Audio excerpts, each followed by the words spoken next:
Hello, I'm Chris London. We'll just give it another minute before we start for a few more people to join.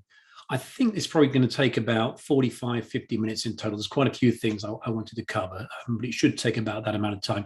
If you can't stay through the whole webinar, then we'll email a link afterwards to a replay of it, so you can always watch it again then. And also, I suppose, if there's any parts that are of particular interest you'd like a bit more detail on, have a look at that part in the replay. And if you have any questions on it, let us know. Let's just give it another 30 seconds and then we'll get cracking. The purpose of today really is just to try and sort of share an overview of all the different types of online marketing, electrical, security and fire companies can be doing. So we've got quite a bit to cover. I've tried to break it down into logical areas, so to approach each part and then show you what we would do for our clients, and therefore things that you can do yourselves. And a lot of these things I'm going to show you are things that you can do yourself. So it's not as though you need to pay someone to do them for you. Lots of them you can do yourself. And if nothing else, then if you are using somebody external, then you can sort of monitor what's happening and know if they're doing the right thing or not. Okay, so let's get cracking. I'm just going to share my screen.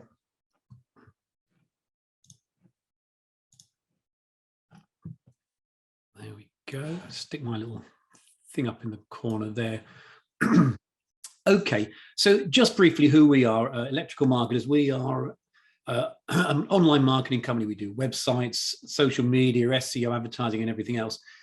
And we just focus on the electrical, fire and security industry. And therefore everything that I cover today is really with a focus on what is working for companies like yourselves. So rather than here's what works in general, here's what works for those particular industries.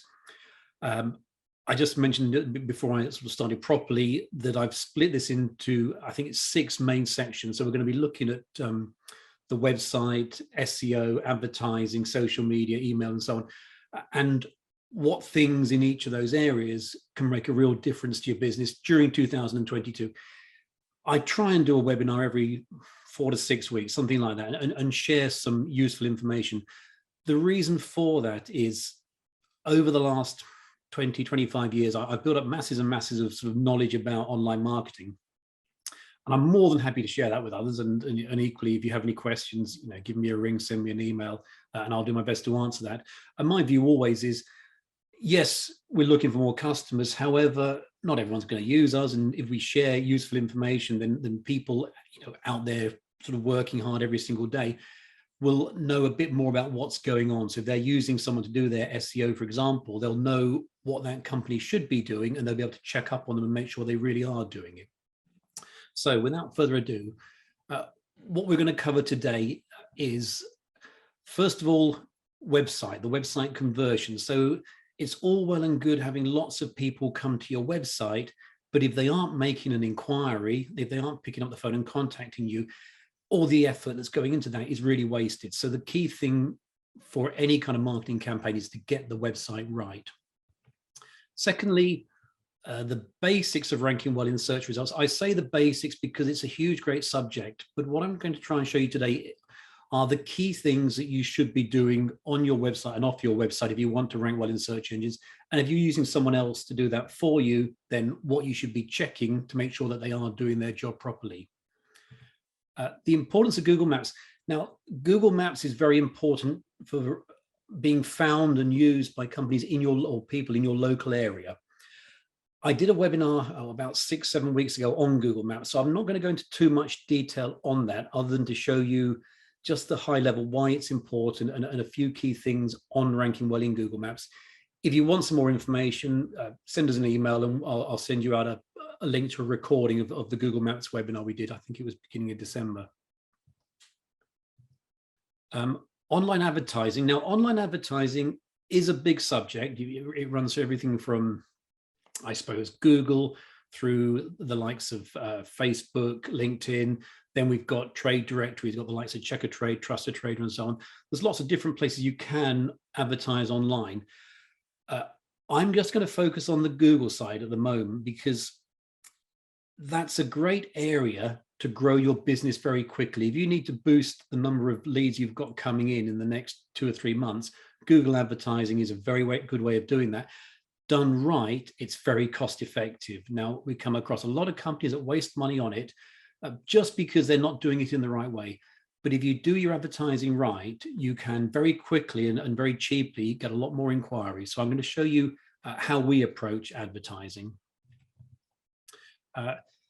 Social media, everyone is always asking what they should be doing on social media. So I'm going to cover what we think are the most important social media channels for different types of business. So whether you be commercial or domestic, whether you're security, electrical, what things we would be doing during 2022, where we would focus time and effort, because with social media, it's very easy to spend a lot of time with very little results.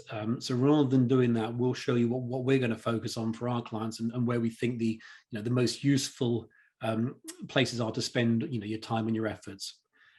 And lastly, email. Email is huge, and very, very few companies use it well. It's cheap, it's effective, everybody has an email address. So I'm just going to cover our approach to email and what we think works best, and some sort of suggestions on how you can use your email yourself, because you really can do it yourself with email. If you've got a few things set up, then it's a fantastic way to A, keep in touch with existing customers, and B, find new customers. Okay, so starting with the website, and really everything does start with the website. If you have a logo on the side of your vans, the chances are someone's going to Google your company name and they're going to end up on the website. If they find you in a search engine, they're going to come to the website. If they see an advert, they're going to come to the website. Trade directories, they find you on one of the directories on Checkatrade or wherever, chances are they're going to have a look at what you're doing on the website. So there's no point doing everything else unless the website is really good. And by really good, I mean it's got to give an excellent first impression, and within 4 or 5 seconds, because in that space of time, we've made a judgment on what we think of a company. So in the first 4 or 5 seconds, someone's got to see your website and be reassured that you're the right type of company. Are you going to give them a good service, you're reliable and everything else? And then once they've got that, they're going to look a bit further into the website and see exactly what you do. But you don't want them to come there, first glance think, no, I don't like this company, close it down, and then look at one of your competitors, because it is too easy to do a search on Google, for example, look at 5 or 6 different companies, close down 2 or 3 that don't look right, and focus on the other one. So website is key. Now, as well as that first few seconds, the right first impression, the other part is making sure that people that come to the website and then make contact, because the worst thing is if you're getting hundreds and hundreds of people looking at your website every month and no one is phoning you, no one's filling in a contact form. So what I'm going to focus on in a little bit of detail now is how you get people to contact you. So let's assume the website looks good already. If it doesn't, you probably need to get a new website, but let's assume the website looks okay, but how do we get people to actually make contact? There's a few things that we look at, a sort of a checklist, if you like, that we sort of have when we're looking at a website to see if it's going to convert visitors into inquiries. First of all, the telephone number at the top of all pages. It's such a basic thing, but make life easy for people. Give them the phone number where they can see it easily on every single page, and also clickable so that someone can look on their mobile. There's the phone number, they can click on it, and they're phoning you straight away. Authentic photos and videos of your work, your team, your vans, etc. Too many security electrical fire websites use stock photos, so images they've bought, and the same images are used again and again and again because there aren't that many available for sale. Yes, they're professional and they're perfectly taken photos, but the same fire extinguisher, the same guy sitting in front of a bank of CCTV screens, the same plug sockets and so on appear all over the place, and often they're American photos as well. So if you look closely, you'll notice it's not a UK setting, it's an American setting. Far better to take photos of your vans, your office, etc., and use those on the website. They won't be as good quality, but people will know instantly that they are real photos. They are who you are. Also, what we call a call to action on every page. So rather than just saying, here's what we do, and that's it. Tell people what you do and then give them a next step, whether it be a contact form, a button to contact you, a telephone number. If you'd like some more information, call us here, something like that. So people know what they should be doing after they've read the text and looked at the images on the website. An easy to find and complete contact form. Now, a lot of websites we look at will have a contact form with 7 or 8 different fields in that needs to be completed. So there'll be first name, there'll be last name, there'll be company, telephone, email, type of inquiry, location, message. That's too much. The form needs to be the absolute minimum. Otherwise, a lot of people won't fill it in.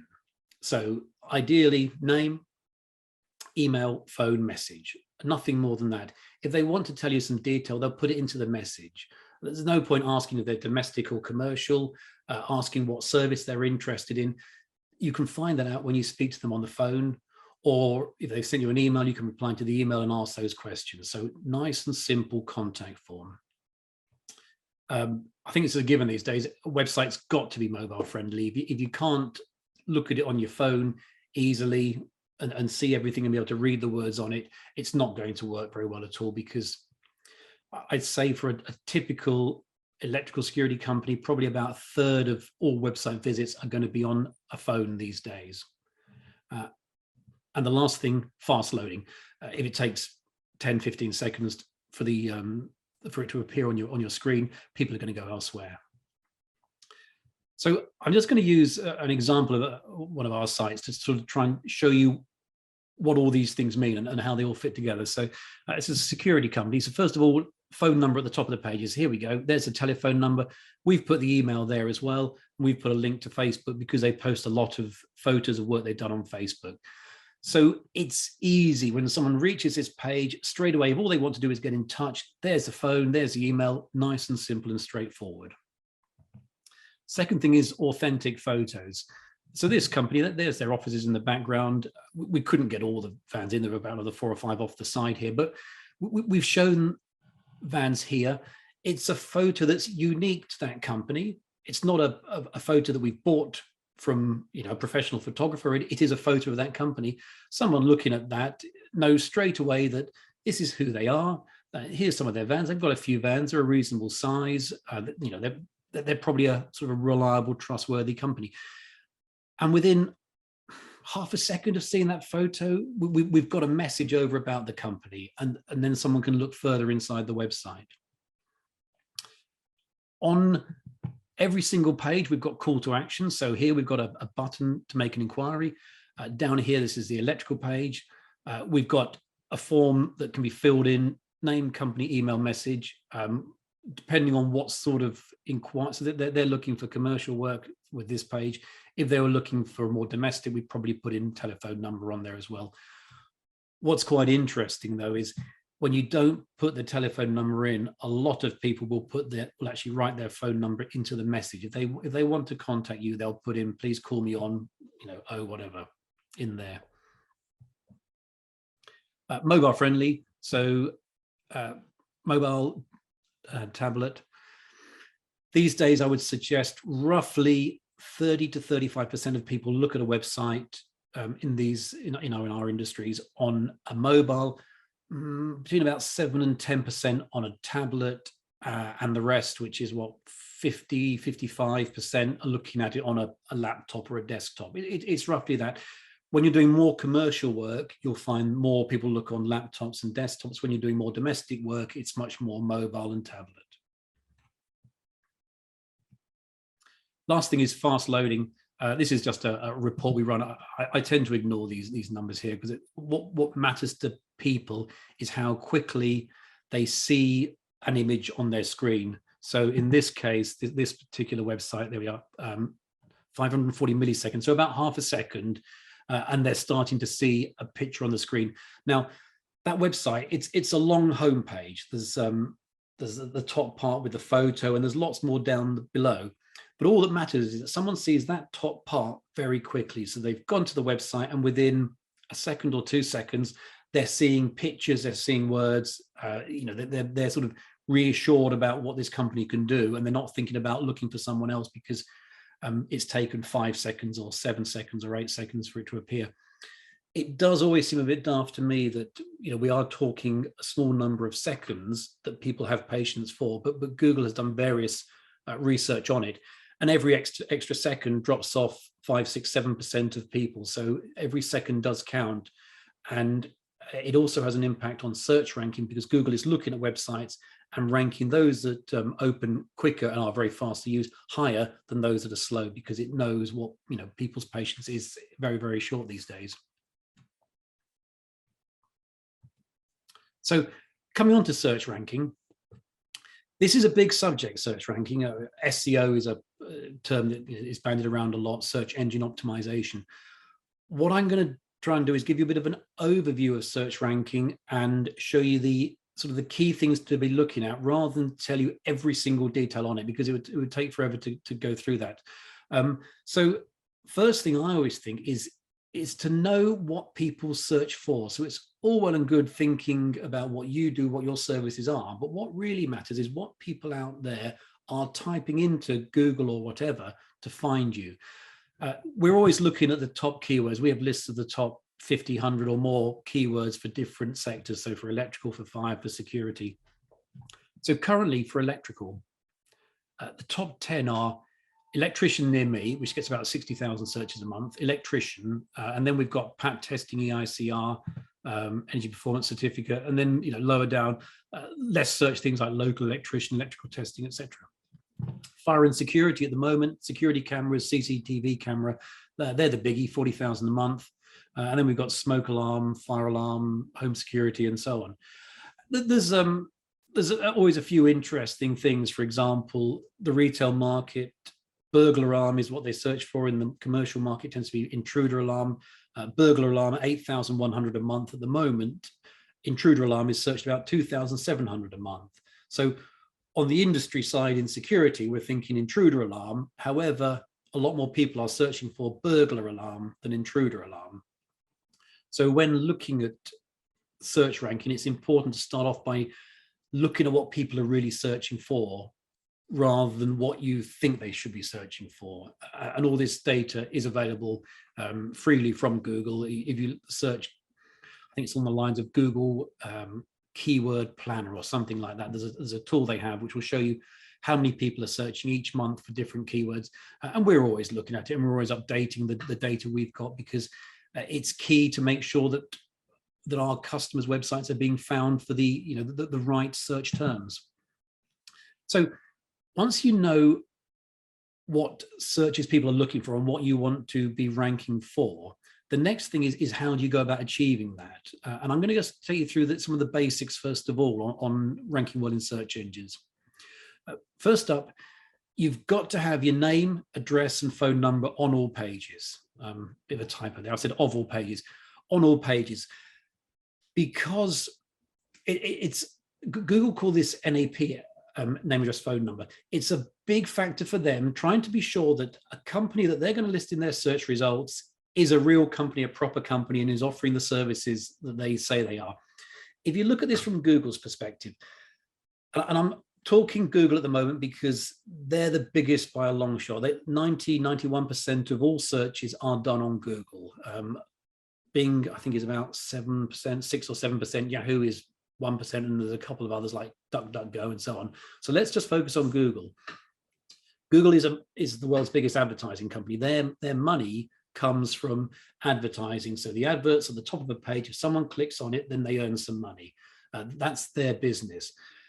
To remain the search engine of choice of most people, they need to be sure that when you search something on their search engine and click on it, you find what you want. If we kept on going to Google and then got rubbish results, we'd stop using Google. We'd change to Bing or, you know, whomever else.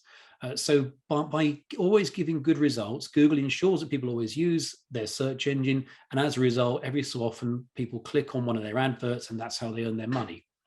So Google needs to be sure that the results on their search result page give the right information, and therefore are companies that are, you know, that are not dodgy in any way, that are reliable, and so on. So the first thing is name, address, and phone number. And what they're looking for is that information on every single page of the website. That will help your search ranking.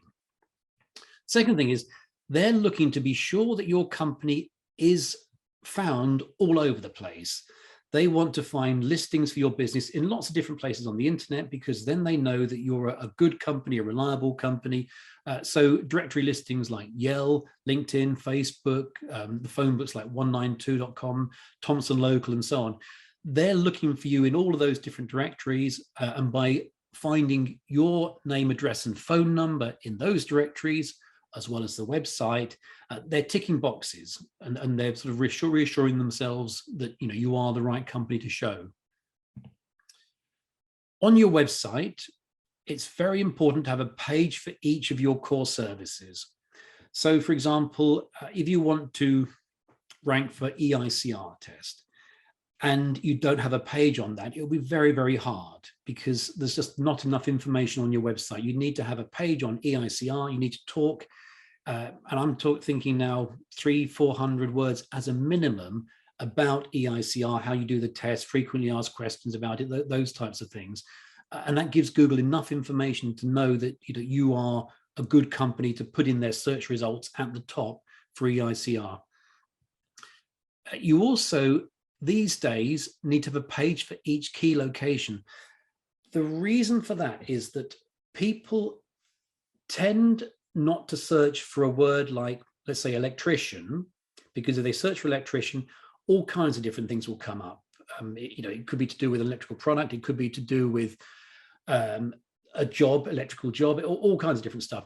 However, if they search again, they'll often put in the location they're in. So they'll either say electrician near me and rely on Google to just show people in and around their area, sorry, companies in and around their area, or they'll say electrician in Leicester, for argument's sake, which will then show them companies in that area.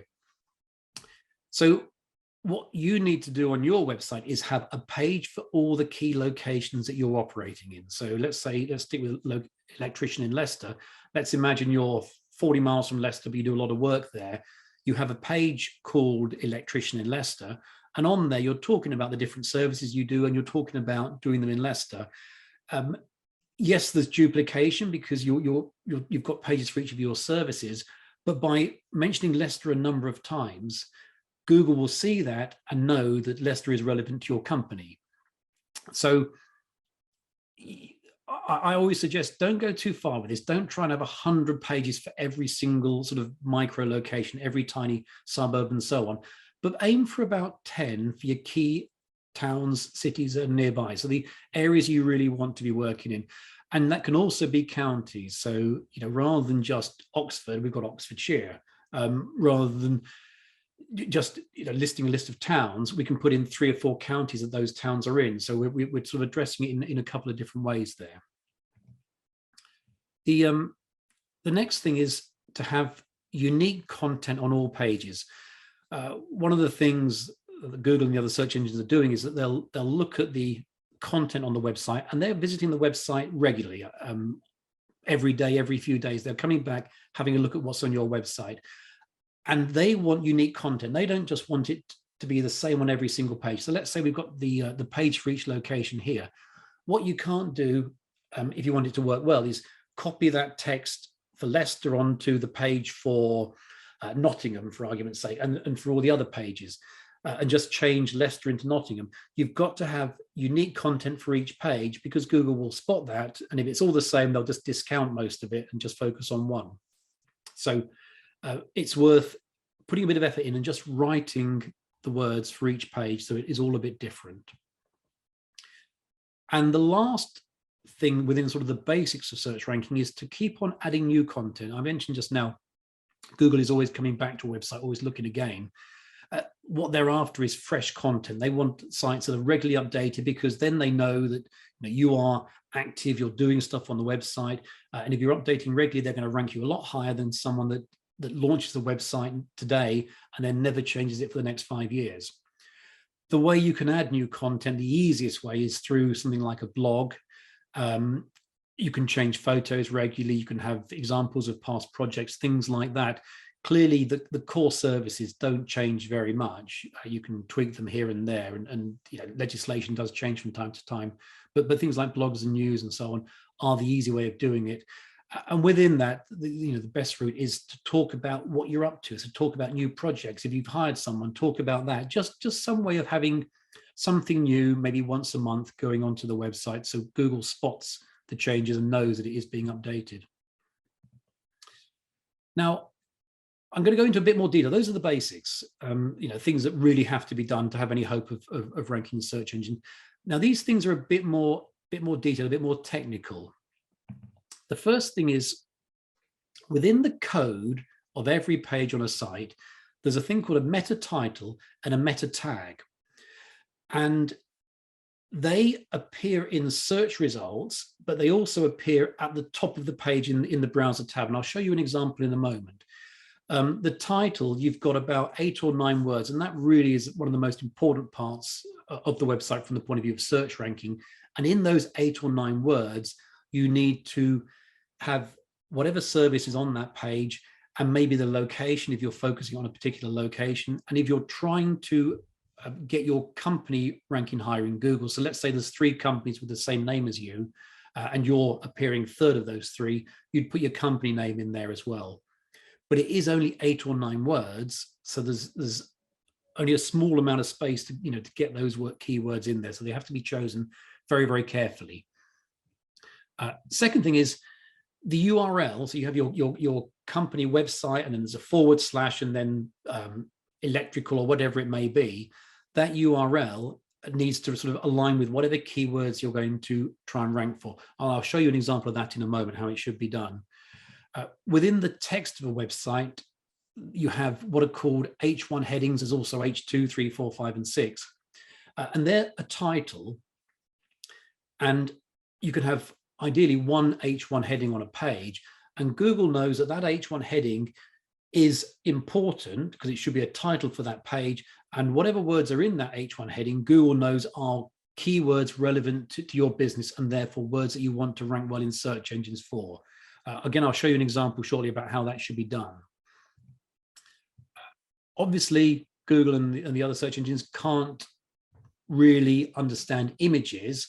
However, you can do a thing called an alt tag, an alternative tag, which is text for the image. So rather than just having an image, you actually have a name for that image as well, which they can read to understand what the image is of. I've put in here that for search ranking, you need to have at least 300 words of text on a page. That is the absolute minimum. I mean, we're looking for 500 words plus, really, because within the text, let's say we're aiming for CCTV. We want to mention CCTV in the title. We want to mention it in the description. We want it in the URL. So it's ABC security /CCTV. In the heading, we're going to have CCTV. So along the lines of CCTV installers in Leicester. The image, we're going to call it, we're going to have CCTV in there. We'll probably have a few words for the name of the image, but we'll have it in there. And then within the text, we can't have CCTV, CCTV, CCTV in a line like that. And people did used to do that. It doesn't work anymore. They literally put lots and lots of repetition of the same keyword just to try and rank well in search engines. And it did work a few years ago. Nowadays, it will do the opposite. They'll drop you down. They'll penalize you, basically.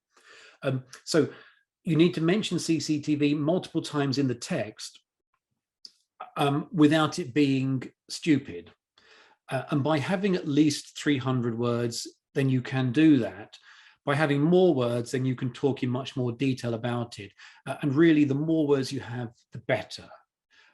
Now, we always have to be careful with this because we're talking about things to make the site rank well in search engines, but we've always got to remember people are going to read the text on the pages and then decide whether to contact or not. So when writing text, yes, we're trying to write it to rank well in search engines so you are found when someone's searching for a CCTV installer near me. However, we've always got to remember that a human being is going to read that and then decide whether to contact you or not. So it can't just be gobbledygook. It's got to be, well written and make sense and sort of lead to, what they should do next, i.e. get in touch with you. Last thing in the, sort of the more technical side is to link between pages. So a link on a website page going to another website page is a special type of tag, and Google knows that if there is a link, then it's a more important thing than just regular tags. So if we have a link going to, for example, a fire alarm page, Google will know that there's something more special about fire alarms, that's the sort of thing you do. Let me try and show you that on a, well, I'm going to use the same slide as before as an example. So first up, the title tag. If you were to open your own website just in any browser and then hover over this bit at the top here, this would appear, which is the title tag for that page. The words here are in the code of the website page, but by hovering you can actually see them. So this particular one, intruder alarms, burglar alarms, Herts, Essex, Cambridge. Second thing is, so this is an intruder alarm page aimed sort of at the commercial side of things. Second thing is the URL. So we're aiming for intruder alarms, but that's the very first thing we have in the title tag. The URL here is intruder alarms. If this page was aimed at a particular location, then we'd have maybe Leicester intruder alarms, something like that. We'd actually get the location's name in first, because always the very first word is the most important in Google's eyes. Then we've got the H1 heading I mentioned, which is intruder alarms. And then in the actual text itself, we have H2 headings, which are the level down from H1. So we can use the H1 tag once to highlight the most important thing, and we can use H2 multiple times. So we're going to use it typically 6, 7, 8 times on a website page, and we're going to try and get other sort of words that matter. So we've got the word installation, survey, design, things like that in our other tag, in our other headings. Again, we've got to always be thinking about people. So it's got to be written for people, but at the same time, we're trying to get those words in for search ranking. A bit lower down this page, so this site, I think it's about 700 words in there. So we can mention alarms a number of times, intruder alarms a number of times. And here is where I was saying links to other pages. So on this site, these are our links to the other pages. So these will, by virtue of the type of thing they are, that being a link, they are sort of flagged up with Google as being something important. So they know that fire alarms is relevant to this company, electrical access control are all relevant to this company. It's a big, complicated area, search ranking and SEO and so on. So I've tried to show the basics here without getting bogged down in all the detail. But I think the key takeaway is, let's say you're using someone to do your SEO at the moment, it's well worth checking, have they done the title tag correctly? There was a company, about last month, I think it was, we were looking at this, that's been paying an awful lot of money for SEO for quite some time.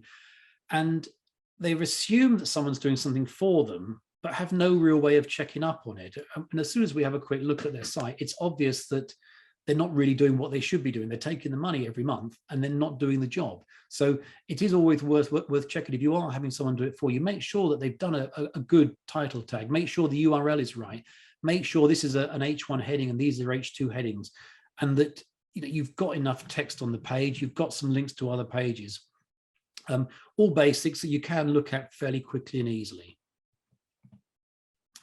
Okay, Google Maps. So I mentioned I did a webinar 6-7 weeks ago about Google Maps, which went into a lot more detail about how to rank well in Google Maps. So I'm just going to touch on this at a high level here. The importance about Google Maps. So this is a search, seems to be on a Leicester theme at the moment, Leicester electrician. This is a little way down the page. It's at the top of the search page, there'll be some advertising, and then right below that will be the Google Maps section. About 35 to 40% of people that search for Leicester electrician are going to click on one of these 3 companies here. This is searched probably 400, 500 times a month, something like that. So these 3 here are going to do fantastically well in terms of the number of inquiries they're getting. It's very, very important to rank well in Google Maps in your local area. You're never going to be able to rank in Google Maps for somewhere 100 miles away, but in and around your local area, it's really is crucial to be one of these top 3 results here, because it will make a massive difference to the number of inquiries you get. Just briefly on how you achieve that, it's called the Google Maps 3-pack, those 3 results. First of all, your Google My Business profile. I'm not going to go into detail about how to do this, but if you need to know, then send me an email and I'll send you a link to the last webinar we did. But when you search for your business, on the right-hand side of the screen, you'll see a block which will have a photo, a map, your company name, reviews, address, phone number, and so on. That's what's called the Google Knowledge panel. They keep changing the name. It's been recently called Google My Business, and now it's becoming, I think, Google Business Profile. Any which way, that panel on the right there has a lot of information about your company, and it's important to claim it if you haven't done it, and set it up correctly with all the correct information, to add some photos on there, information about your company, and so on. To rank well in Google Maps, you need to have lots of what are called citations, which are basically directory listings. So I mentioned earlier on about being appearing in directories for search ranking. Exactly the same with Google Maps. Yale.com, Facebook, LinkedIn, 192, Thomson Local, Touch Local. There's about 30 or so key ones that you need to have your company in, because Google places a great deal of emphasis on that, much more than for regular search ranking, for ranking companies well in Google Maps. Reviews are super important. If I just come back to that previous screen, so there we go. This one here, 48 reviews, 34 reviews, 93 reviews, and these are Google reviews. So if you want to appear in here, you really do need to get lots of Google reviews in particular. And lastly, and the same as normal search, your name, address, and phone number needs to be consistent everywhere. You can't have a different address in one place to another place. Otherwise, they'll assume there's something wrong and they'll drop you down the rankings. That's a very brief overview of Google Maps and how to rank well. And I'm just mentioning it because for me, there's sort of the 6 most important things for getting online inquiries and online marketing in 2022, Google Maps is right up there, because so many people will click on a link from it. Okay, online advertising. There's a lot of options with online advertising. Google, again, is the biggest due to the number of people that visit a Google search page. And you have what are called Google Ads, which used to be called pay-per-click, whereby every time someone clicks on your advert, you pay an amount of money to Google, 50p, £1, £2, £3, depending on how much competition there is, the location you're advertising in, the keywords you're advertising for, and so on. That amount of money varies. You've then got a thing called Google Local Service Ads, which you may have noticed started appearing, I think, about March last year. They've had them in America for about 3 years and introduced them to the UK last year. These are just aimed at local services, i.e. Plumber, electrician, window cleaner, roofer, those sorts of things. There isn't anything relevant to security at the moment. And they appear at the top of the page. Now, I'll show you a bit more detail on them in a minute. But you'll see a block of 3 ads across the top of the page right before you get to anything else. So they are very, very visible. And with those, you're paying every time someone contacts you. So Google Ads, you pay every time someone clicks on your advert. Local service ads, you pay when someone actually contacts you. They have a button there where they can actually phone you. You then got social media, where you can advertise on the likes of Facebook and LinkedIn. You can also promote posts. There's Twitter, and there's Instagram, TikTok, and everything else as well. And then YouTube, at the beginning of a YouTube video, you can also have your advert appearing. There's lots of different ways of doing it. I suspect most of you have in the past user directories, Checker Trade, Trusted Trader, and so on, as well as the things like Yale, where you've probably got a free listing, but you can pay.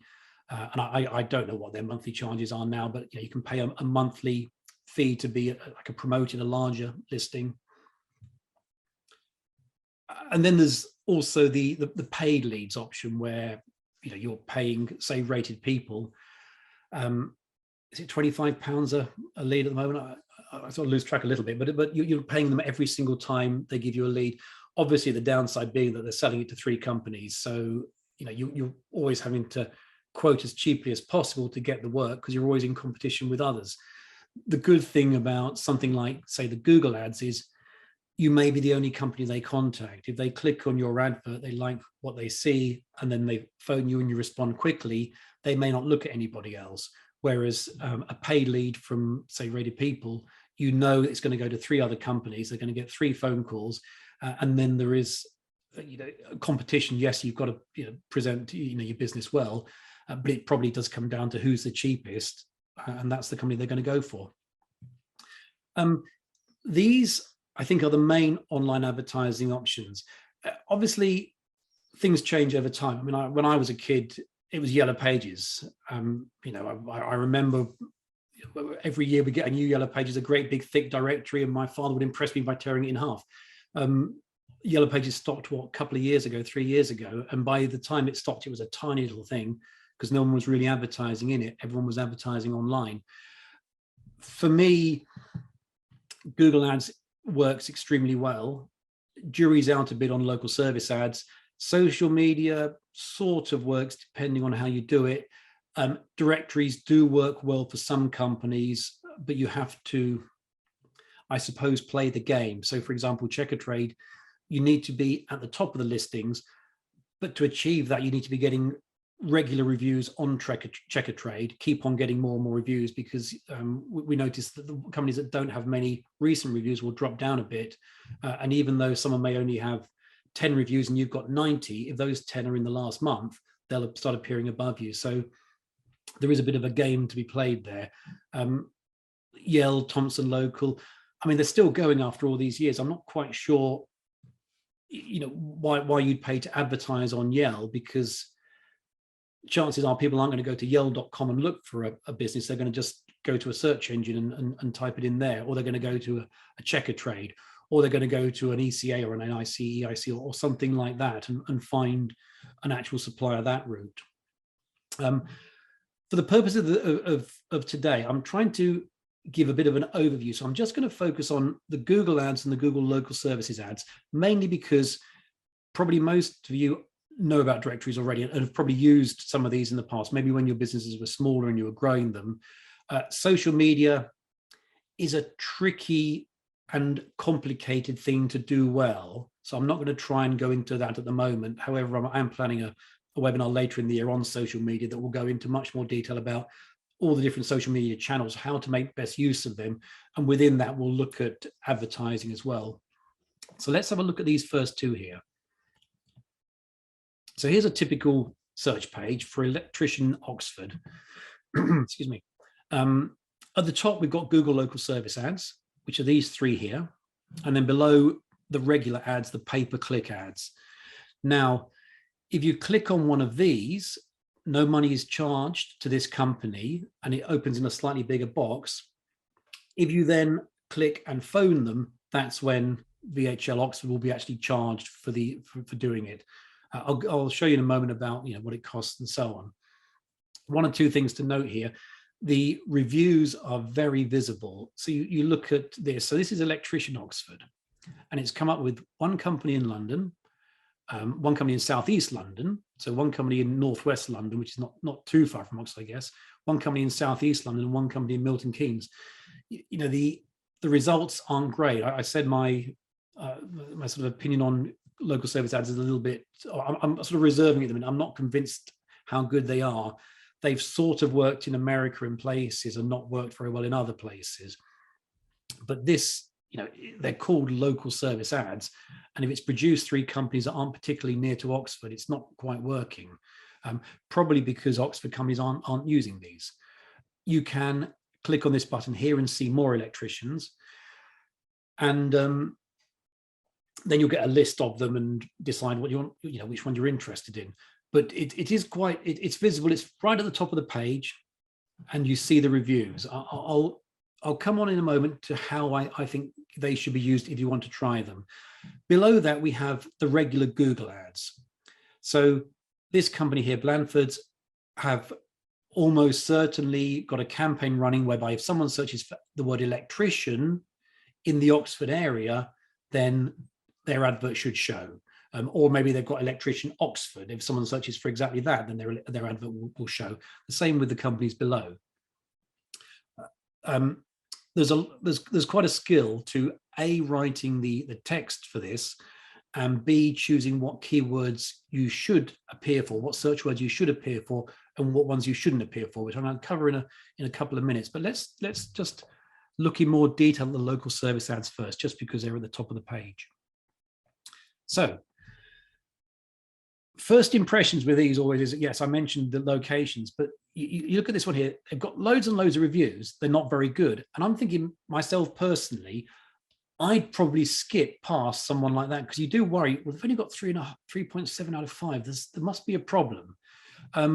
This next one, well, it's 5-star, but it's only 1 review. This one here is 5-star, but 4 reviews.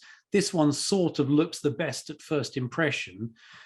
But then you have this thing called Google Guaranteed, which looks really good because it's a green tick.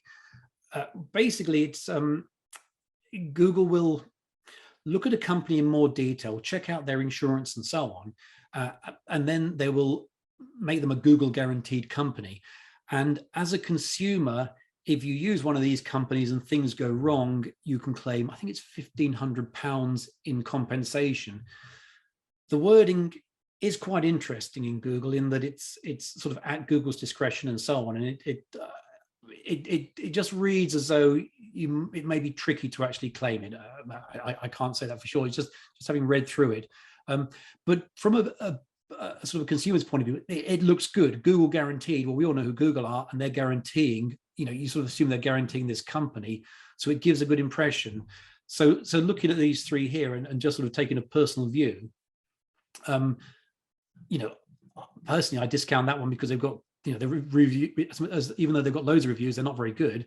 I'd be thinking of one of these 2. I'd be nervous this one's only got 1 review. He may have started trading last week, and this one here hasn't got Google Guaranteed.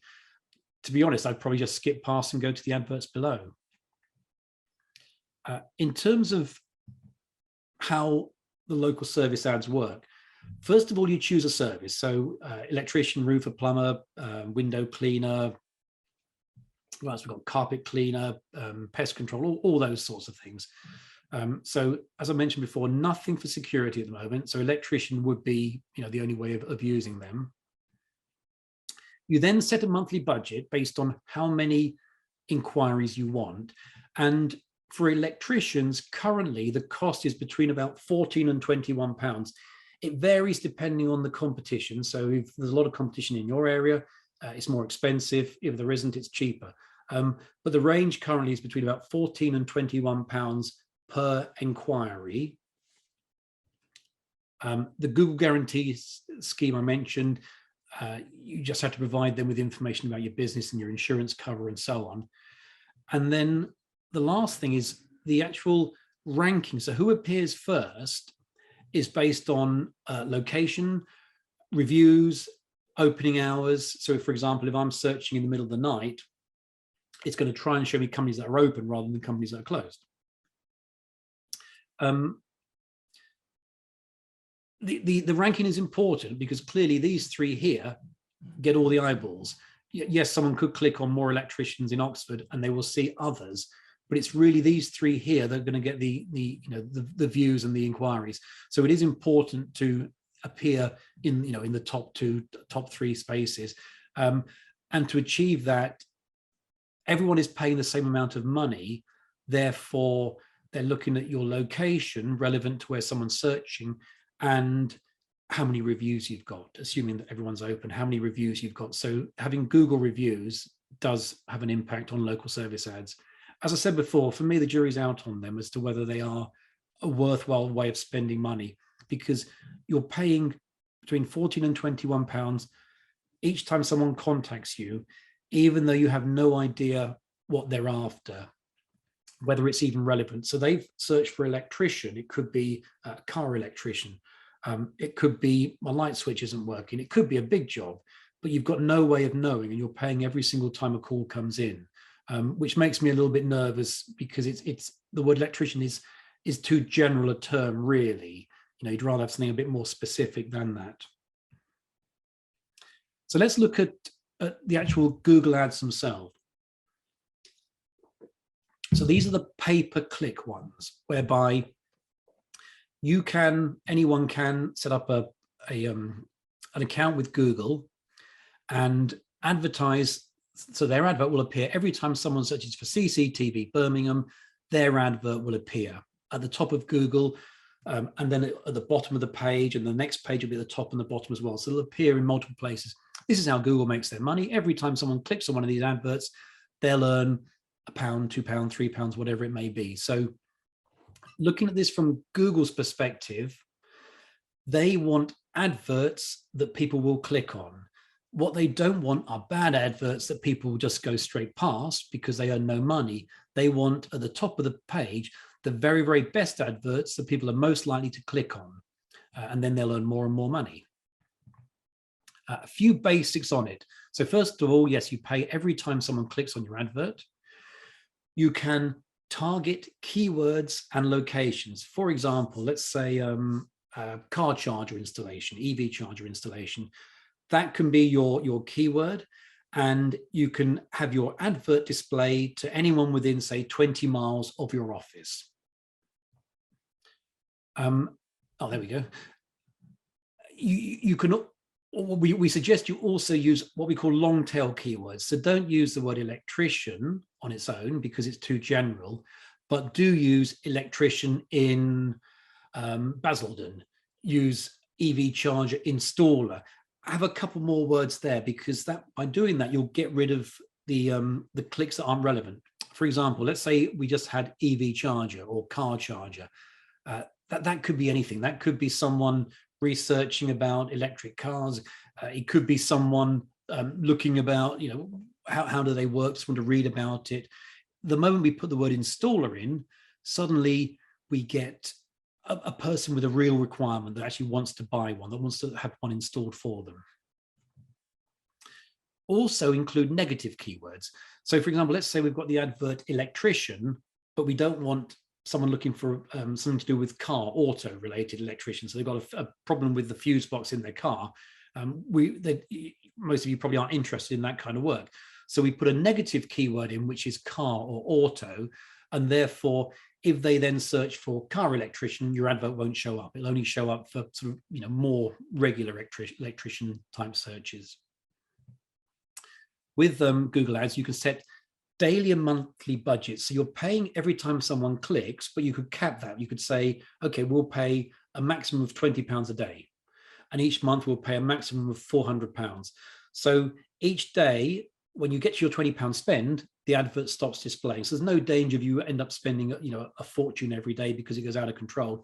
You can set a limit, and you can set a monthly limit so you know exactly how much you're going to spend.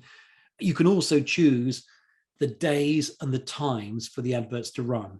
So let's say you don't want them to run at the weekends or at nighttime, just during office hours. Let's say you're looking for business to business inquiries, run them during office hours, and then turn them off at 5 o'clock.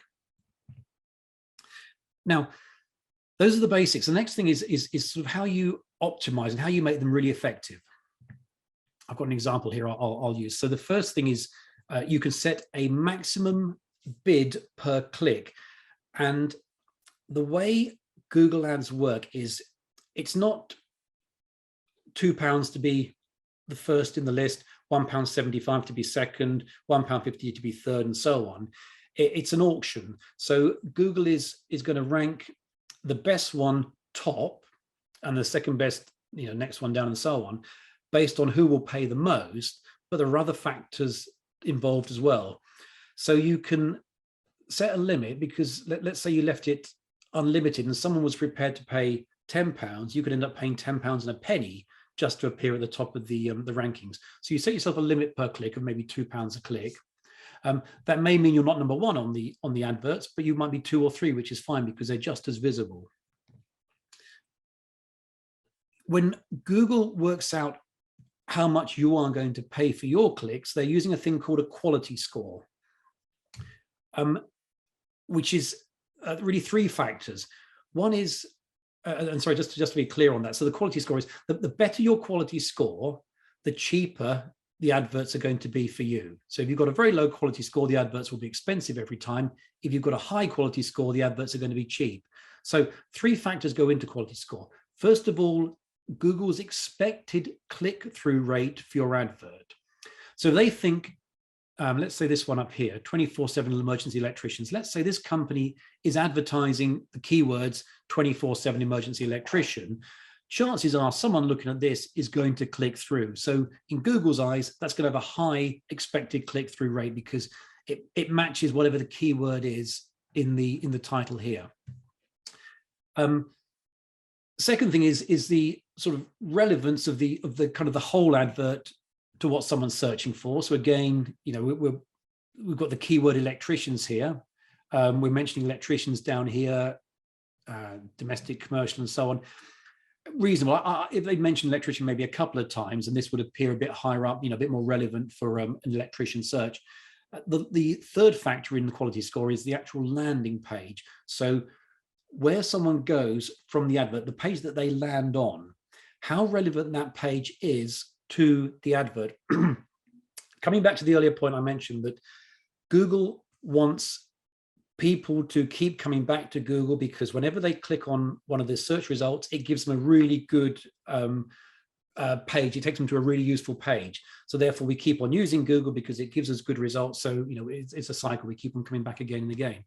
Exactly the same with adverts. They want to be certain that if someone clicks on an advert, goes to a page, it answers whatever requirement they have. So it needs to be a very good landing page. It needs to sort of sum up whatever's in the advert, whatever was searched for, and you know, then they don't come back again and search for something else, that they're happy that they found what they needed.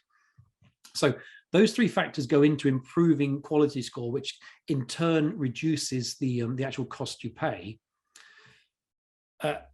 Another thing is, we're talking about Google here, now we're talking about people, and the actual words here need to be well written so that someone is encouraged to click on them. Now, this is not one we've done. I've used examples of ones we haven't done, which I thought was a better way to do it. So, you know, looking at this one here, 24/7 emergency electricians at your door in an hour. Well, me as a consumer, the lights have gone out. There's a problem. The fuse box is making a funny smell or whatever it may be. You know, I'm reading this first line here, thinking, yeah, that's what I need. I want someone that's going to come around straight away and look at it. Not to worry. NIC registered electricians. Well, that's a good point. Can solve any domestic, commercial problem. This is a bit strange. Subscribe to newsletter. I think that might be an error in their copywriting. Get a free quote. Good. Check out our prices. Categories: domestic, commercial. There's one or two odd things in here. So it's as though this has been put in by mistake. I think categories, domestic, commercial is probably in by mistake. But you know, the first half of the words look pretty good. Me as a person in a tough fix is probably going to click on this advert because, you know, it's saying what I want it to say. It's saying that they can come and help me quickly. When you have a campaign running, though, what you should be doing always is continually refining this copy and the campaigns. So you don't write one advert and then that's it, leave it and forget about it. You create one, you create two, you create three, you try them, you see what works best. And then you take the best one and then you refine that. And over time, they continually improve. And that's what we're really trying to do with Google Ads, because they are expensive if done wrong. If you keep on getting click after click after click and no one's contacting you, you're going to waste a huge amount of money. You need to be getting a small number of clicks that are, you need to be getting a small number, like 5 clicks turning into 1 inquiry, or 10 clicks turning into 1 inquiry, not 100 clicks turning into 1 inquiry. It needs to be continually refined and improved to achieve that. We also always, on campaigns we run, we track phone calls and forms, because there's no use running a campaign and then having no idea if it's working or not. We put a tracked telephone number on the advert. So let's assume this is a tracked number here.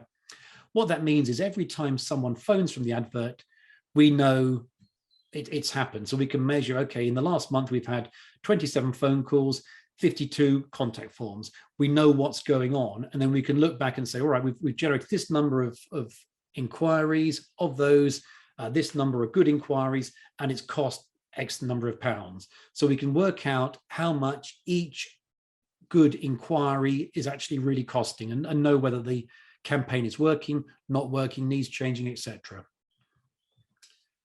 A quick point on the landing page, so the page that people are taken to from the advert, is that as well as helping the quality score, as well as reducing what you actually pay for adverts, it will increase the number of people that contact you by 30% if it's really good. Now, we very, very rarely will have an advert go to a website because there are too many distractions. It's too easy to go and start on one page and look at another page and look at another page and then forget why you're there and the phone rings and you've gone off and done something else. We will almost always take an advert to a landing page, which is a single page focused on the advert, just about what's in the advert, with one goal, which is to generate an inquiry. By doing that, we find conversions are at least 30% higher than if we do anything else. So that's a key thing. And let me just show you an example of that. Here we go. So this company here, we're currently running some advertising for them on EV chargers. So if someone clicks on one of their adverts, they're going to come to this landing page here, and it is a single page with information about that service. Lower down, there's some information about their company, there's some reviews and examples of what they've done in the past, but it's completely focused on generating an inquiry. So, here's a quick message. We've obviously still got the grant running for another couple of months. We want them to either fill in this form, and it's a simple form, name, email, phone, or we want them to make a call. And nothing more than that. We don't want them looking at a contact page or a home page or a page about commercial, electrical, or whatever it may be. We just want them to look at this and then make contact. And if you were to scroll down this page, you'd see there's examples of the different types of charges they've got. There's some reviews. There's a lot more information to be sure that it puts someone's mind at rest before contacting. And as you go down the page, it says again and again, get a quote, get a free quote, call us. Keeps on asking them to do that because that's all we're trying to achieve.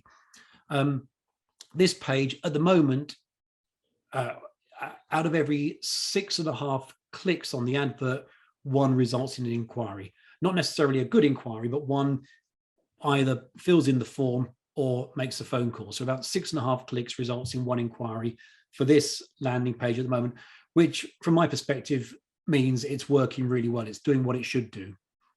Of those inquiries, about 2/3 fill in the contact form, about 1/3 make a phone call.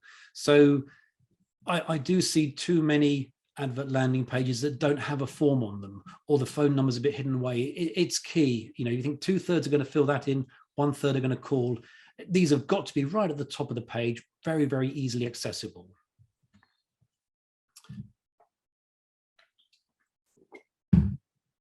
Okay, so social media. What I'm going to try and do here is just give a bit of an overview of what we think are the most important social media channels for electrical and security and fire companies during this year. What ones you should be using. This is not do this, don't do anything else. This is what we sort of think is most effective, but you may find other things too. Currently, we think Facebook is really aimed at domestic customers. It's great from the point of view that a huge number of people use it, and B, you can easily post photos, examples of work you've done. But if you're trying to generate new inquiries from Facebook, really be thinking about domestic for that. Yes, if you're in the commercial arena, post examples of work you've done on there because so many people do use Facebook. But in terms of actually generating inquiries, think domestic for that side of things. LinkedIn, on the other hand, is much more effective at getting commercial inquiries. So if you are a business that does domestic and commercial, personally, I would have both Facebook and LinkedIn, and I'd be posting on there maybe once a month, just a quick update on what you're up to. So maybe a photo of a job you've just finished, maybe a team photo, a photo of a van, those kinds of things, just a brief update. And I'd put it, if you're doing commercial and domestic, I'd be putting it on both of those because they are both big and both very, very visible. Instagram, easy to use. And if you're doing Instagram, just photos of past work. I wouldn't be looking at Instagram to generate inquiries. And I certainly wouldn't be advertising on it, but you can showcase what you've done very easily there. YouTube, we use YouTube ourselves, and it's good and videos are fantastic, but you have to think about how you're going to use it. And my view with YouTube for our sectors is you can record videos of work you've done and use them in case studies. So record a 2-minute video of an interesting job you've worked on. And then you've got a case study page on the website, and on there can be the YouTube video so someone can actually watch it. There's a lot of people doing the kind of how-to videos, and yes, they are good, but you have to sort of think how you're going to use it. If it's just on YouTube, it's probably not going to be found. There's so much on YouTube already. They always say it's the second biggest search engine after Google. But if you've got a video on how to change a fuse box, for example, it's probably going to get lost amongst all the other ones there. So probably not a very useful way of using it. However, if you were to record videos of what you're doing, so for example, let's say you're working on some CCTV cameras, no reason at all why you shouldn't do a quick video on your phone, talking into your camera, showing the installation job, a film of it, a couple of minutes in length, and it just gives a bit more background about who you are as a company. People can see you and they can see the sort of the quality of work you're doing, etc.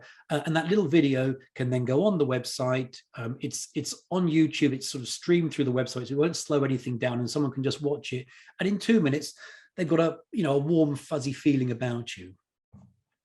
There's Twitter, there's TikTok. My view on those is, if you're currently posting on them and using them and they're working, keep on doing it. But I don't think there's really a need to put too much effort in those. If I was to focus on anything, I would focus Facebook domestic, LinkedIn commercial, and then personally, I'd be taking a few videos now and again of yourself and your work, and trying to sort of add the human element to it, and then using those on the website, and probably also putting them on social media channels as well. So just to sort of show it a bit more detail, I'm sure most people know what Facebook is and how it works to a degree. This is not a company that we work with, but I think they're doing a fairly good job here. So in terms of what you want on Facebook, up the top of the page above here, you need to have a good banner image that sort of sums up the business. The ideal one being all the vans, all your electricians, your engineers, or whatever, in a row. That sort of photo that says in a couple of seconds who you are as a company. You need to have your logo. My view on with logos is it's got to be easy. So we look at this one here, you can't really read it. It's presumably it's this whole logo here squashed into that space. I would just have taken that little shield symbol there and put it there so it can be easily seen. Text about the company is needed, contact details, website, phone number, email address. And then in terms of what you post, personally, my view is photo of a good job you've worked on, couple of lines of text. You take on a new employee, bit of information about that person. Now and again, a bit of information about the company, a photo of the office, a photo of the vans, those sorts of things. And just posting maybe once a month with a quick update on what you're doing. LinkedIn, very much the same. So a banner image at the top here, logo. So there's the logo and it appears on all posts. Text about the company down here. And with text about the company, my view always is get the most important stuff in first, because there are 3 lines that show, and then if someone clicks on see more, it shows a lot more. But try and in those 3 lines, sum up your business, and then lower down you can have more detail, maybe a list of the services or whatever. It's also really important with LinkedIn to have a personal profile, because you'll find a lot of people search for you by name rather than the company. And if you've got a personal profile that looks very good and professional, it's it sort of validates everything else. It just puts them at ease that you are a business that knows what you're doing. You are, as an individual, an expert in your trade. So make sure your personal profile has a photo, has a banner image, maybe the same as the company one.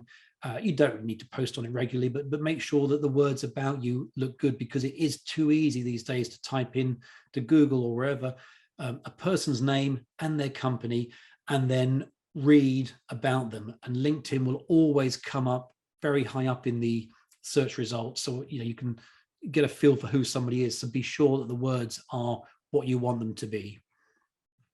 And lastly, whoops, sorry, I was going to just say post occasionally.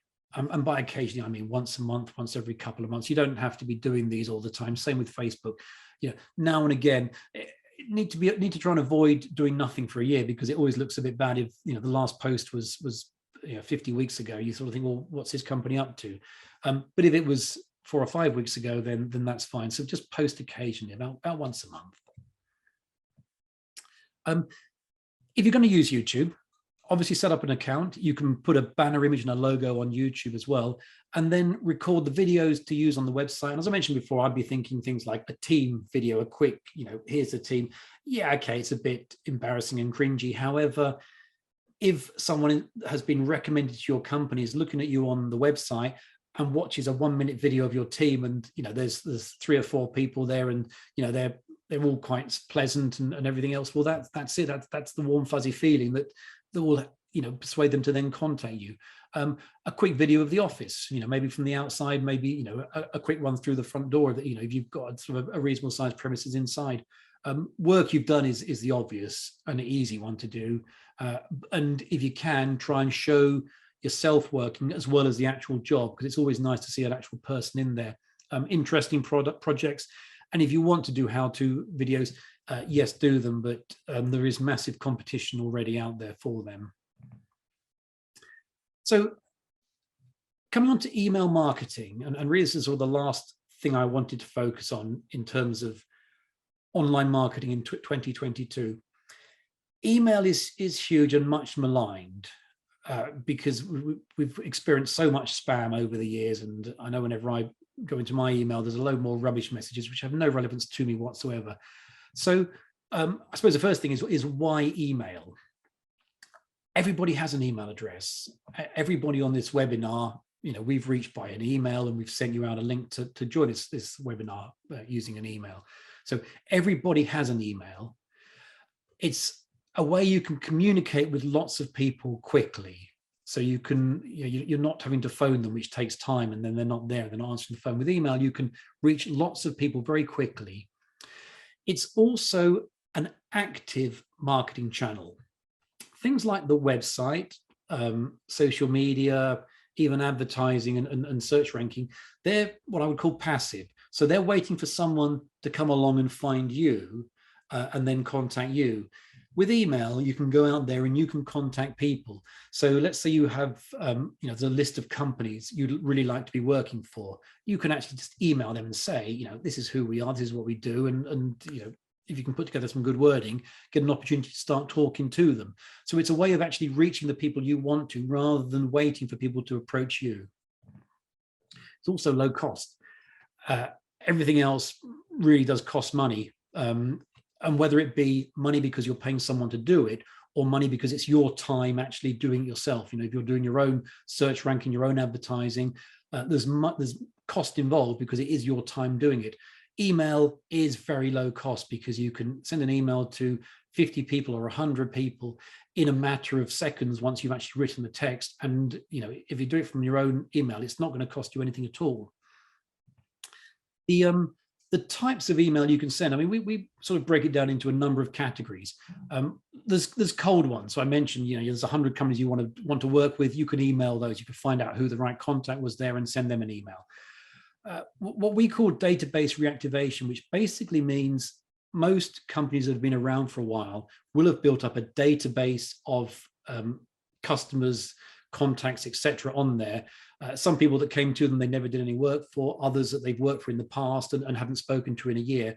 But most companies we work with have a big old database that they've built up over time, and it's just been forgotten, and those people have not heard from them in a year, 2 years or more.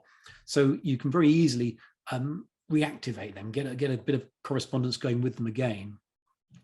You can also send out appointment confirmations. You can automate the process. So someone books an appointment for for you to go out and give a quote.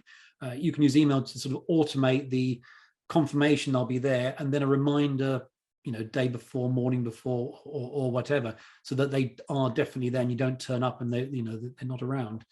When you send out quotes, following up on quotes. Now, different people we speak to, some have a very good process for doing this, and it's always done by telephone, which is definitely the best way of doing it. Others are so busy that they just do a quote and then they're on to the next job or the next quote. And using email as, I suppose, an automated way of following those up is very effective, because it just reminds people that that you're here. So, for example, you've sent out a quote today. Tomorrow, an email could go out saying, "Hope you got the quote. Any questions? Let me know. If you're interested, here are some recent testimonials we've got." And then the week later, another email could go out saying, "Don't even get a chance to look through our quote yet, but if you do have questions, let me know.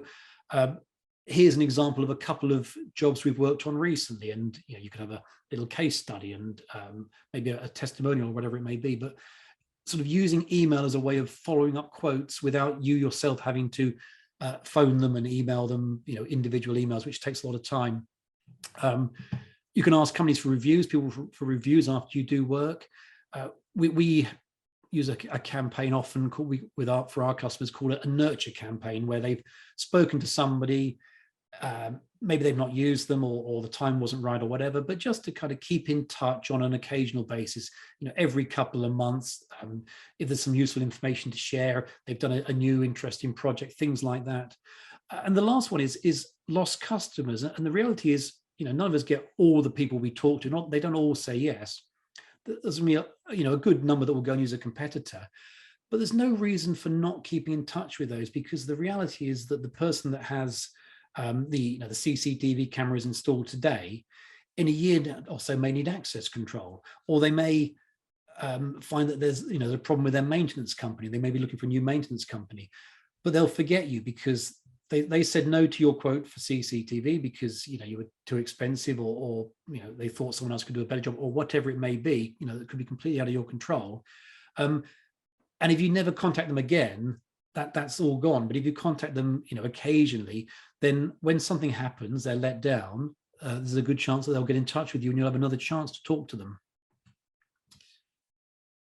Email has a lot of challenges. So this was I think it's from yesterday or the day before. Just a quick one from my junk folder. And one of the biggest challenges with email is actually reaching an inbox, getting it into an inbox. And then once it is in somebody's inbox, getting the message read. And then lastly, getting someone to respond to it. So this was, these 5 here are in one of my emails, one of my junk folders. And you can see why. So we've got this first one here, proposal ? I mean, they're offering, we're an SEO company and they're offering us SEO. So they probably don't quite know what we're doing. And there we go. Second one, mortgage at risk. I've no idea who Bell & Company are. This is no idea who this company is here either. Super list, email lists, 100% valid, any country in the world. So here's an interesting one. This company here is selling email lists, and yet they can't get their selling email lists into an inbox. It's ended up in a junk folder. So you think they're probably not going to do very well with everything else if they can't achieve the first step.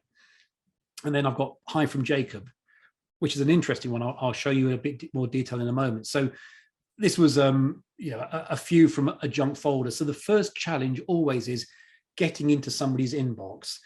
And then once you've reached somebody's inbox, you've then got to get the message read and some form of response to it.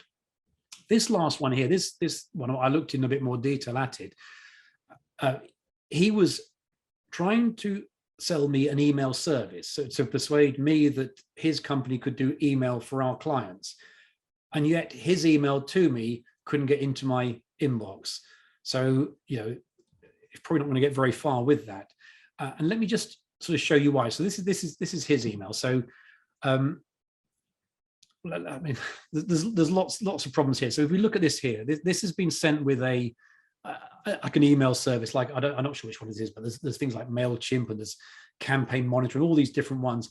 And when you use them to send emails, rather than using, I'm assuming his email address is me@jacobchewiner.net, rather than sending it from that email address, it's actually sending it from this address here, me=jacobchewiner.net@mlsend.com. Outlook and most other email software straight away look at that and say it's spam. So this message was marked as spam using a junk filter other than Outlook junk email filter. So something's picked it up as spam. And then down here, the actual sender of this message is different than the normal sender. So, it's looked and it said, well, this is obviously dodgy because it's come from this person in theory, but it's been sent by a different one. So, okay, so the first problem is, it's all a bit dodgy. And then you look at all these links here, and this long, and forgive me for telling you things you already know, but this long list of characters and letters here means that the message is being tracked. So if I were to click on any of these, this person, Jacob Chewiner, would know that I've clicked on it, would know, what I've done, what I've been looking at. And every single person that gets an email from him will get a different set of characters, so we can know exactly which person clicked on it, what time they clicked on it, where in the world they were, probably what they were using, i.e. whether they're using a phone, whether they're using a PC, all that kind of information. The moment you click on one of these track links, then they know all about what you're doing. Aside from the actual getting into an inbox, I mentioned getting an email read, and this one, the subject line is "Hi from Jacob."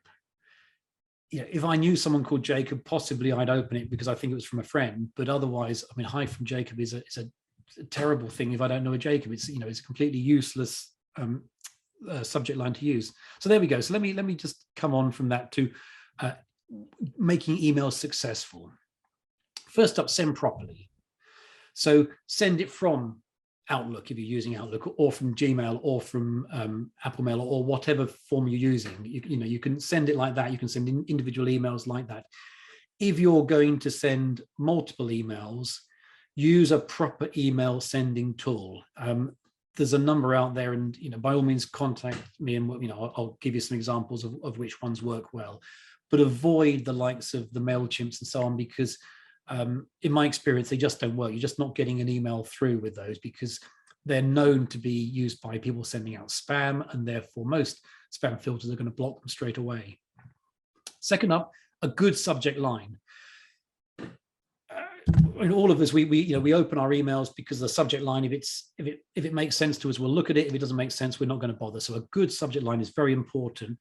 Also, personalization. So, dear Fred,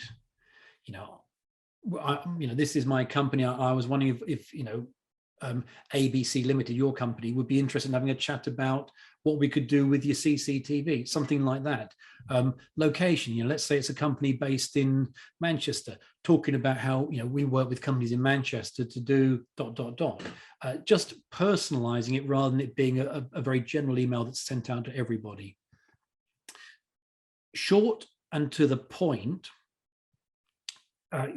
Too many emails that certainly that I get, and I do try and keep really a stock of the bad ones that come in, just to sort of remind myself as to what doesn't work, are great big long emails.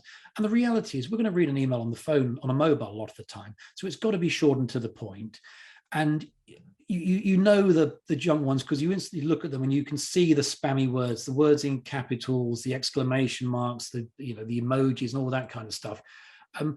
If I were to send a business email to somebody, it's going to be written properly with real words, and there's going to be no emojis and so on in there. It'd just be a proper written email, and that's what you need to use. You need to use an email that looks like a proper email that you would send to a friend or a work colleague, another company, etc. Images are very tricky. We use images sometimes in emails we send, but you have to use them very carefully. And I wouldn't use more than one image in an email, partly because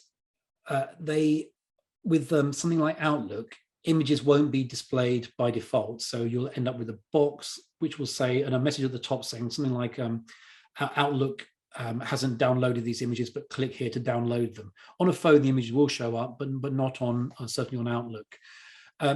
There's also the danger that a lot of spam emails have lots of images in there. So the moment there are lots of images, the email junk filters know that it's probably spam. So, if you're going to use an email, use it very carefully. And personally, I would want to have text first and then the email below. So let's say I'm trying to contact someone and show them an example of some work we've done. I'd have some text about it first, and then something saying, if you'd like to see an example, there's a photo below it, and do it like that. And even if you're sending an email to lots of people, it needs to look as though it was written to one person. So it needs to be worded carefully as though it's written from me to you rather than from me to all these different people, with just one thing changed on each one, or worst of all, hi, comma, and then the message. When it's if I was to write an email to Fred, I'd say hi Fred. I wouldn't just say hi, comma. You need that sort of personalization. You need to look as though you're writing to one person. Lastly, you need some kind of a call to action. So for email to work, yes, you've got to get into a mailbox. Yes, you've got to be read. But if nothing is ever done with it, then it's not really achieved the objective. You want someone to, in some way, respond, either to email back, either to phone you, or just to remember you. And then 6 months down the line, maybe they've received another email, then to get in touch with you. But you want to be sort of having some kind of a call to action, some sort of way of saying, look, if you'd like to hear more, then please get in touch with me.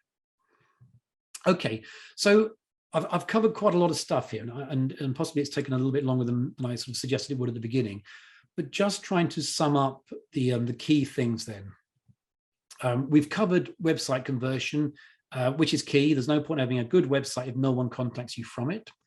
Search ranking, and I'm trying to give you very much a high level as to what it takes to rank well in search engine.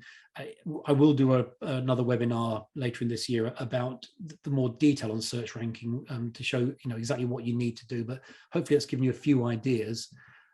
Google Maps, key for local business. Online advertising, what we think is most effective with online advertising, which really is Google at the moment. Social media, quick overview of that, and lastly, email. If you have any questions, by all means, send me an email, chris@electricalmarketers.co.uk. Welcome to give us a call. Have a look at the website. There's I think, quite a lot of useful information on there. We also have a little checklist we produced. It says electrical and security. It is relevant to fire as well, which really is here are the things, if you want your website to be sort of optimized for conversion, here's the things you need to be doing for search ranking and so on. And it's a checklist you can print out, tick off, the things to make sure they're all done. If you want that, pop an email back to me, or it's on the website, electricalmarketers.co.uk/checklist. Lastly, if you'd like a free review of your online marketing, more than happy to do that for you. And by that, I mean, we're happy to have a look at your online visibility, your search ranking for the key search terms for your business, your directory listing. So what directories are you appearing, and are they set up correctly? Reviews, reputation. So, do you have enough reviews? Is your online reputation good enough? Social media, how you're using it, if it's working, giving a good presence currently. And also your website conversion and effectiveness. And if you'd like a free review of your online marketing, again, send me an email, or electricalmarketers.co.uk/review, and you can just fill in some details there, and we'll have a look at that for you. Hopefully that's all been useful, and hopefully it's given you an overview of what you can and maybe should be doing with online marketing. And really, as I said at the beginning, the goal here has been to try and, I suppose, educate people in terms of what they should be doing. So they're using an SEO company currently, fantastic. We're not trying to get everybody to come and use us and saying we're better than anybody else, but it's good to know what they should be doing, so that then you can go and have a look at your website and check that they've done all those SEO things, that they have done the title and the H1 tag and the URLs correct and everything else, and know it's being done correctly. Likewise, advertising. Advertising is a fantastic way of growing your business quickly if it's done correctly. If it's done wrongly, you'll done poorly rather, you'll waste a lot of money. But done well, you can cheaply generate a lot of inquiries. But again, there's a few things you need to do, and if you're using someone to do that for you, and frankly, Google advertising is complicated and it is tricky, and it does take there is quite a steep learning curve. So it is probably one thing that is worth using someone else for. However, I do believe it's important to understand how it works so that you can then do the due diligence, be sure that they're doing a good job, and know how to measure the results to make certain that they are, achieving what they should be. So hopefully that's given you a quick overview. Any questions, by all means, email me, call me, or go to our website, and hopefully you'll get the answers to what you need on there. Thank you very much.